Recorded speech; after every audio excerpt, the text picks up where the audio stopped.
Bonsoir.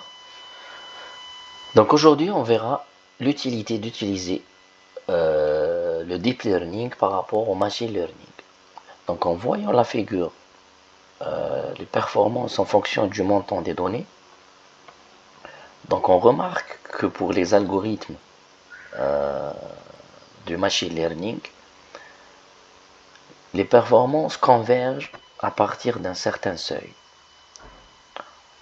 Or, par rapport au deep learning, donc on voit une augmentation des performances, c'est-à-dire il y a une mise à jour en fonction des datas. Donc, à chaque fois que les inputs entrent dans l'algorithme, on voit que les performances s'améliorent. Pour le machine learning, ce qui est mentionné ici, et ça correspond au Older Learning Algorithm, donc ça fonctionne bien avec peu de quantité de données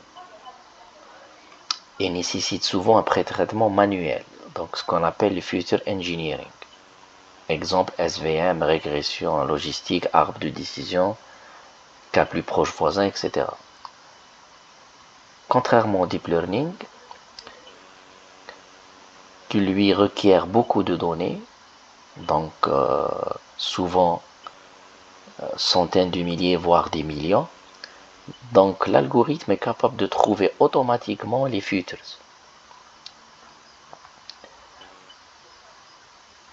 Maintenant, on voit qu'il y a un certain seuil dans Older Learning Algorithm où les performances restent constantes.